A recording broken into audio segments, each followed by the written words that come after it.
Adiala jail में high alert, search operation शुरू, खान की जान को खतरा, जावेद चौधरी की होशरुबा खबर। सीनियर तजियाकार जावेद चौधरी ने बहुत बड़ी न्यूज ब्रेक करते हुए कहा है कि इमरान खान की बहनों ने अडयाला जेल के अंदर धरना दे दिया था, बड़ी मुश्किल से उनको जेल से निकाला गया। इस एहतजाज की वजह ये थी कि खान साहब की बहनें बुशरा बीबी से भी मुलाकात करना चाहती थीं। उन्होंने पुरजोर मुतालबा किया कि हमारी मुलाकात करवाई जाए, वरना हम अडयाला जेल से बाहर नहीं जाएंगे। जावेद चौधरी ने बताया कि गुज़श्ता रोज अडयाला जेल के इर्द गिर्द के तमाम इलाके की सिक्योरिटी इंतहाई हाई अलर्ट थी। पुलिस की जानिब से ये तासुर दिया जा रहा था कि शायद किसी भी वक्त जेल पर हमला हो सकता है या इस एरिया में कोई दहशतगर्द मौजूद है, इसलिए इमरान खान की बहनों को भी जेल से 2 किलोमीटर दूर रोक लिया गया था। वो पैदल चलकर जेल पहुंची थी, जबकि वकला को भी इसी सूरत हाल का सामना करना पड़ा। जावेद चौधरी ने कहा कि इस हाई अलर्ट की वजह से बहनों के अलावा किसी भी शख्स की इमरान खान से मुलाकात नहीं हो सकी। अडयाला जेल के इर्द गिर्द बहुत बड़ा सर्च ऑपरेशन किया गया। ऐसे लग रहा था कि बानी पीटीआई इमरान खान की जान को कोई बड़ा खतरा लाहक है। ईद के बाद चलेगा ट्रम्प कार्ड, खाली हाथ वापस नहीं आऊंगा, फैसल वावदा ने बड़ा दावा कर दिया। सेनेटर फैसल वावदा ने कहा है कि शेर अफजल मरवत एक मुखलिस आदमी है। मैंने पहले ही कहा था कि इनको पीटीआई के अंदर रहने नहीं दिया जाएगा। वो बिल्कुल मेरी तरह आजाद मंश आदमी है, वो किसी की नहीं सुनते और पीटीआई किसी के बाप की जागीर नहीं। मरवत अपनी जगह नहीं छोड़ेगा। फवाद चौधरी के हवाले से बात करते हुए फैसल वावदा ने कहा कि वो मेरे बड़े ही करीबी दोस्त हैं और हमेशा रहेंगे। सबको ये बात क्लियर हो जानी चाहिए कि वो पीटीआई में वापस जाना चाहते हैं, लेकिन मैं ऐसा करना नहीं चाहता। लेकिन अगर किसी भी मौके पर उनको मेरी जरूरत पड़ी तो हमेशा हाजिर रहूंगा, मैं उनकी मदद करूंगा। फैसल वावदा ने कहा कि जो लोग आज जमहूरियत की बात कर रहे हैं वो किस नर्सरी की पैदावार हैं सब जानते हैं। ये लोग एहसान फरामोश हैं, अवाम के सामने गालियां लेकिन बंद कमरों में माफिया मांगते हैं। पीटीआई में सब कॉम्प्रोमाइज्ड हैं, सब पैसों की लेन देन और करप्शन में मुलव्वस हैं। इस पार्टी में लूट मार का बाजार गर्म है। फैसल वावदा ने बड़ा दावा करते हुए कहा कि ईद के बाद ना तो कोई धरना होगा, ना ही एहतजाज, ग्रैंड अलायंस होगा और ना ही कोई डी चौक जाएगा। ट्रम्प कार्ड भी नहीं चलेगा। प्ले कार्ड की तरह ये सब अवाम को मसाला बेचते रहेंगे, बस कहानी चलती रहेगी। मैं अगर मौलाना फजलुर रहमान के पास चला गया तो खाली हाथ वापस नहीं आऊंगा। खान की रिहाई कब तक मुमकिन, फैसल वावदा ने बड़ा दावा कर दिया। मंसूर अली खान की चौंका देने वाली खबर। सीनियर तजियाकार मंसूर अली खान ने अपने वीलॉग में गुफ्तगू करते हुए कहा कि क्या तहरीक इंसाफ ने हुक्मरानों से बातचीत का अमल दोबारा शुरू कर दिया है। इस बारे चमगोइयां हो रही हैं, लेकिन सेनेटर फैसल वावदा ने बड़ा ही अहम बयान दागते हुए कहा है कि पीटीआई लेट चुकी है। पार्टी में पुराने लोगों पर मुश्तमिल एक ग्रुप फॉरवर्ड ब्लॉक बनाने जा रहा है। मंसूर अली खान ने कहा कि फैसल वावदा दावा कर रहे हैं कि बानी पीटीआई इमरान खान की रिहाई 8 से 10 माह तक नजर नहीं आ रही। ड्रामेबाज तहरीक इंसाफ की मुश्किलात में मजीद इजाफा होने जा रहा है। इस सिस्टम की जिम्मेदार पीटीआई ही है। मंसूर अली खान ने बताया कि फैसल वावदा ने बड़ी चौंका देने वाली बात करते हुए कहा कि शेर अफजल मरवत का ताल्लुक भी मेरी पार्टी से ही है।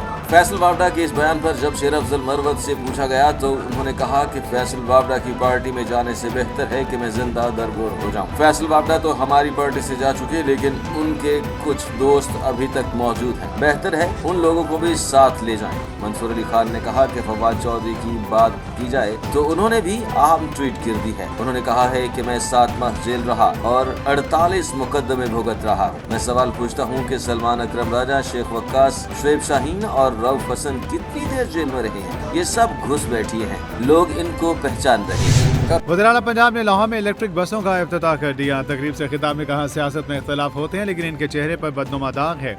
मुल्क पर हमला करने का दब्बा इनके चेहरे पर है। यहाँ एक सूबा दूसरे सूबे पर हमला आवर हुआ। शहीद के शहदा की यादगार पर हमले का बदनुमा दाग भी इन्हीं के चेहरों पर है। हम इलेक्ट्रिक बाइक्स दे रहे हैं, ये पेट्रोल बम दे रहे हैं। हमने कुर्सी को कारोबार के लिए इस्तेमाल नहीं किया।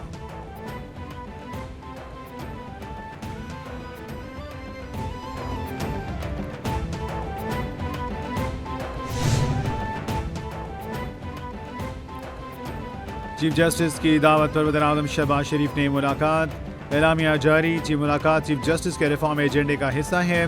چیف جسٹس کی وزیراعظم شہباز شریف سے ملاقات. چیف جسٹس نے عدالتی پالیسی ساز کمیٹی اجلاس کے ایجنڈا بھیج کر تجاویز مانگی تھیں. عدالتی پالیسی سازی پر اپوزیشن کو بھی اعتماد دلوں گا. چیف جسٹس کی وزیراعظم سے گفتگو. اپوزیشن سے بھی تجاویز لیں گے تاکہ اصلاحات غیر متنازع اور پائیدار.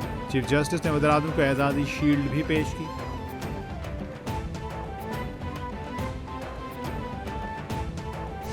مصطفیٰ عامر قتل کیس میں بڑی پیش رفت. سندھ ہائی کورٹ نے 10 فروری کا ٹرائل کورٹ کا جسمانی ریمانڈ اعطانے کا فیصلہ کالعدم قرار دے دیا. عدالت نے ملزم ارمغان کے ریمانڈ کی 4 درخواستیں منظور کر لیں. عدالت کا ملزم کو آج ہی ATCU2 کے جج کے سامنے پیش کرنے کا حکم. جسٹس ظفر احمد راجپوت نے استفسار کیا کہ ٹرائل کورٹ کے کس وجہ سے جسمانی ریمانڈ سے انکار کیا. کیا مار پیٹ کی وجہ سے جسمانی ریمانڈ نہیں ملا؟ ہم کسی صورت ڈیل نہیں کریں گے. PTI رہنما اسد کیسر کہتے ہیں ہم اس ملک میں صرف اور صرف آئین اور قانون کی حکمرانی چاہتے ہیں. ہم اس ملک میں رول آف لا چاہتے ہیں. ہم چاہتے ہیں کہ پارلیمنٹ میں وہی لوگ بیٹھیں جو آپ کے منتخب کردہ ہوں. فارم 47 کے جاری لوگ پارلیمنٹ میں نہ بیٹھیں. جب جاری لوگ پارلیمنٹ میں بیٹھتے ہیں تو عوامی مفادات کے برعکس قانون سازی کرتے ہیں.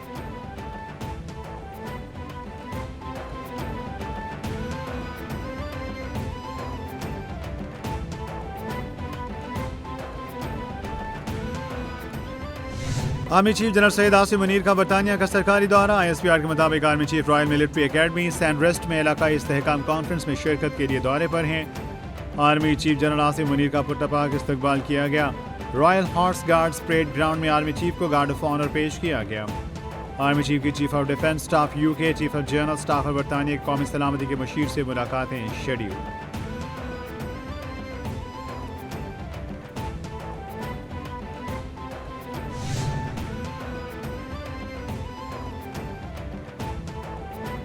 وفاقی وزیر اطلاعات عطا تارڑ کی ریاض میں سعودی وزیر برائے میڈیا سلمان بن یوسف الدوسیری سے ملاقات. عطا تارڑ نے سعودی میڈیا گروپ کے 4تھے ایڈیشن کے انعقاد پر مبارکباد پیش کی.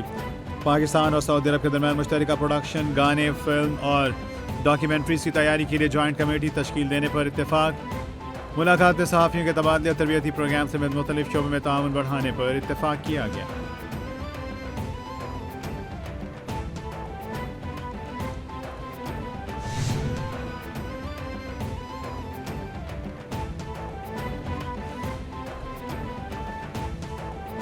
ملک دشمن عناصر کا ایک اور وار. بلوچستان میں 7 نہتے پاکستانیوں کا قتل. بارکھان میں مسلح افراد نے بس سے اتار کر 7 مسافروں کو قتل کر دیا. سیکورٹی ذرائع کے مطابق مسافر کوچ کو روکا اور 7 مسافروں کو اتار کر اندھا دھند فائرنگ کر کے موت کے گھاٹ اتار دیا. مسافر بس کوئٹہ سے لاہور جا رہی تھی. وزیر بلوچستان کی مسافروں کے قتل کی شدید مذمت. سرفراز بگٹی نے کہا دہشت گرد معصوم اور نہتے لوگوں کو نشانہ بنا رہے ہیں.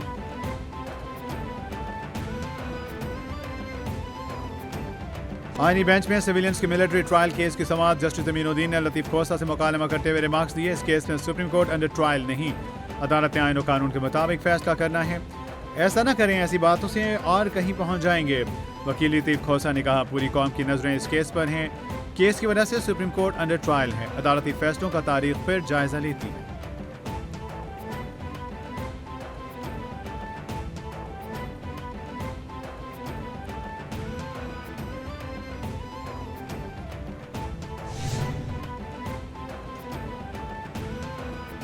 وزیر اطلاعات پنجاب ازما بخاری کا کہنا ہے مریم نواز 1 سال بعد عوام کے سامنے اپنی کارکردگی پیش کرنے والی پہلی وزیر اعلیٰ ہیں. پنجاب کے عوام نے مریم نواز کی کارکردگی پر اطمینان کا اظہار کیا اور اطمینان کی مہر لگائی. پہلے بانی PTI مریم نواز کے بارے میں اخلاقیات سے گری گفتگو کیا کرتے تھے اور اب یہ کام علی امین گنڈاپور اور بیرسٹر سیف نے شروع کر دیا ہے. خط بازیاں کرنا آپ کے لیڈر اور آپ کے لوگوں کی پرانی عادتیں ہیں جو آج تک نہیں بدلیں.